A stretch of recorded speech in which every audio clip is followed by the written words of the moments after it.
Hi, welcome to Bobbins and Bows of Bear YouTube tutorial for thumb method cast on, or the long tail cast on.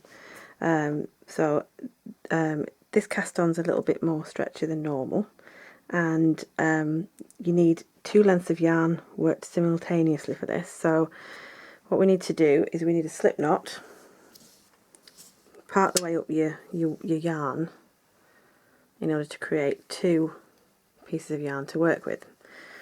So in order to do that we need to measure the yarn. So for example here we're going to do 12 stitches, so we need a piece of extra yarn and then we wind it round 12 times. So 2, 3, 6, 7, 8, 9, 10, 11, 12.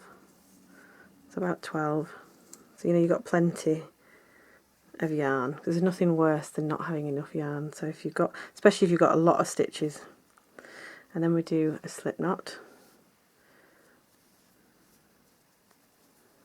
Put that on your needle.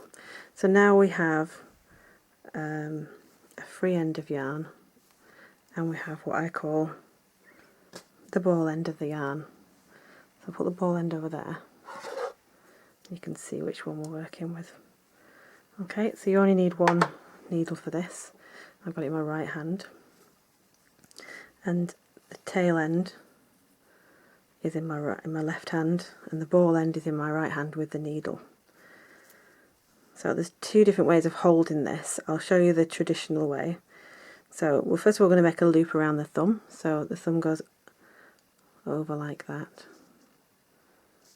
making a loop, and then you bring the needle up through the loop, and then you bring the yarn this way around through the needle and your thumb. Bring the wool over the needle and pull. Okay, so you make a loop, bring the needle up, wrap around and over. So loop, up, wrap, and over. Loop, up, wrap and over. And again. Up, wrap and over. Now I do it slightly differently. So I have my two yarns here. So I hold them between my finger and thumbs like that. So I hold both yarns like that and put my finger and thumb between. And then I bring the wool down, go up, and I grab the wool and bring it back and let go and flick the tail. So up, grab, through and flick.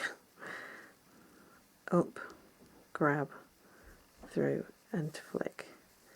And you can really get a good rhythm on this once you've got used to it.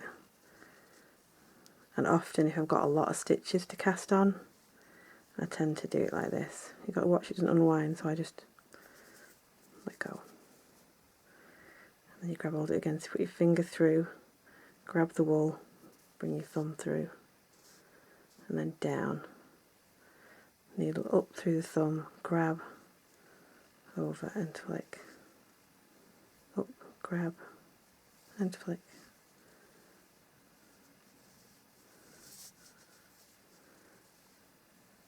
So both of those methods I've just shown you are the same cast on. Like I say, I can cast on quite quickly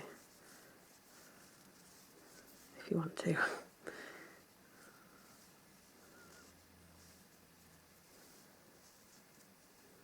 I hope you've enjoyed that, and I hope you can manage it. It's difficult to show sometimes. Not a lot left. There we are. Okay, and that's what it gives you. So this is what your long tail or thumb method cast on looks like. I always work the first row as the wrong side, then you get this nice little loop on the front. I just think it gives you a neater edge. So once you've cast on using the thumb method, the next row would be your wrong side. So I've done a purl and then a knit. So that's what it looks like. Sorry. There we are. I hope that's alright. If you enjoyed that, don't forget to like and subscribe. Thank you.